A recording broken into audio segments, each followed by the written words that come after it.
Today is Genesis 38, Wednesday 4-22-20. I'm going to start today off with a prayer. I feel like I have to get it off my chest. I don't feel like it's not said enough, and it's just important.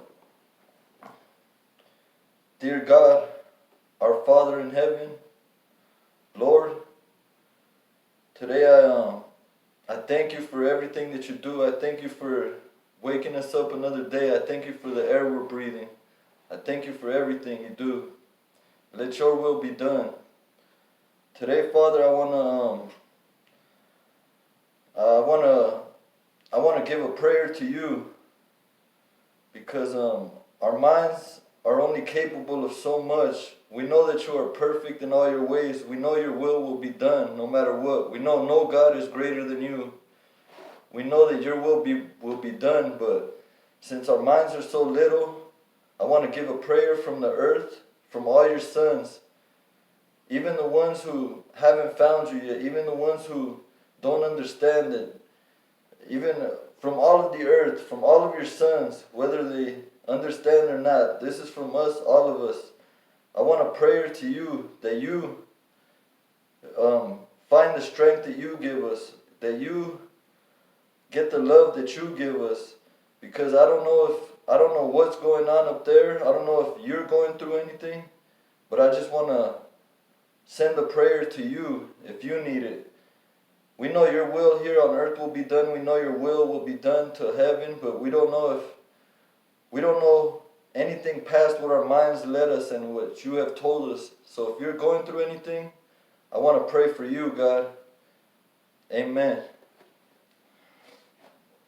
There's no such thing as a wrong prayer. So I had to get that off my chest, man. I feel like we don't pray for God enough, you know. God bless, man. Genesis 38, Judah and Tamar. At that time, Judah left his brothers and went down to stay with a man of Adullam named Hirah. There Judah met the daughter of a Canaanite man named Shua. He married her and made love to her. She became pregnant and gave birth to a son, who was named She conceived again and gave birth to a son named him Onan. She gave birth to still another son and named him Shelah. It was at Kezib that she gave birth to him.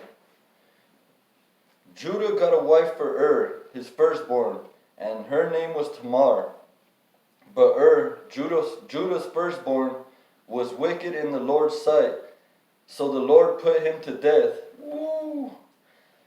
Man. Alright, so Judah got a wife for his firstborn, and her name was Tamar. But Judah's firstborn, was wicked in the Lord's sight, so the Lord put him to death. Then Judah said to Onan, "Sleep with my brother's wife and fulfill your duty to her as a brother-in-law to raise up offspring for your brother."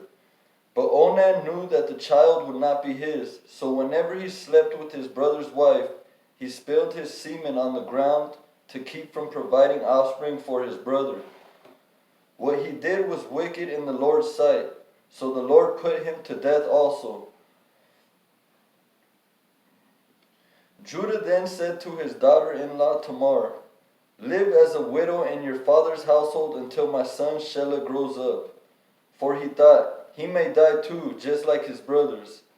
So Tamar went to live in her father's household. After a long time, Judah's wife, the daughter of Shua, died. When Judah had recovered from his grief, he went up to Timnah, to the men who were shearing his sheep, and his friend Hirah the Adullamite went with him.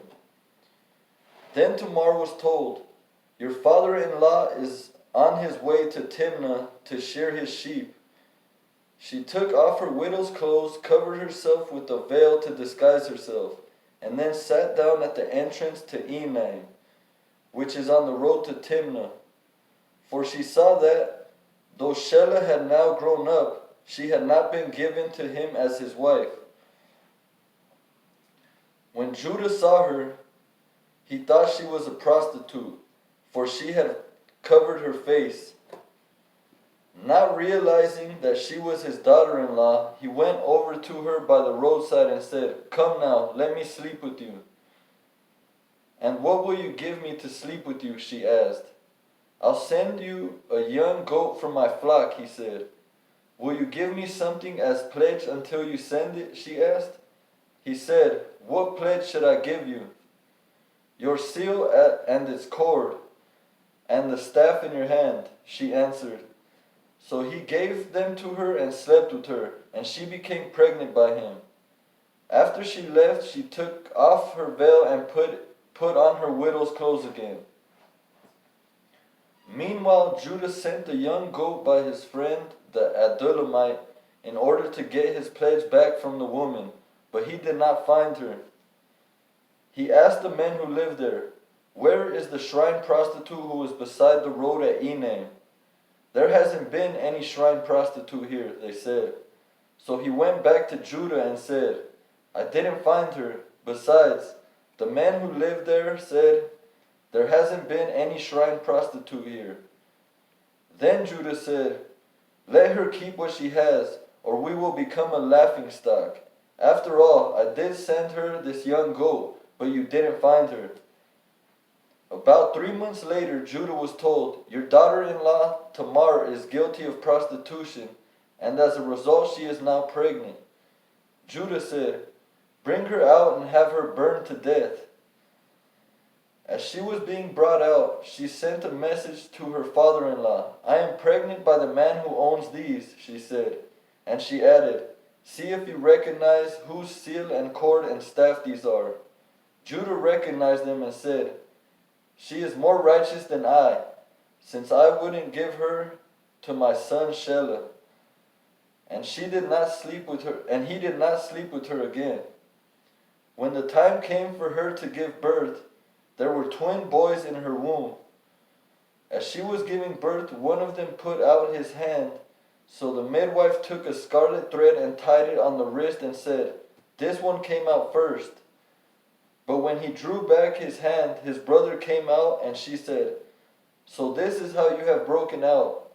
And he was named Perez. Then his brother, who had the scarlet thread on his wrist, came out, and he was named Zerah. Alright, that's it for today. Crazy stuff, crazy stuff. God bless everyone. Have a good day.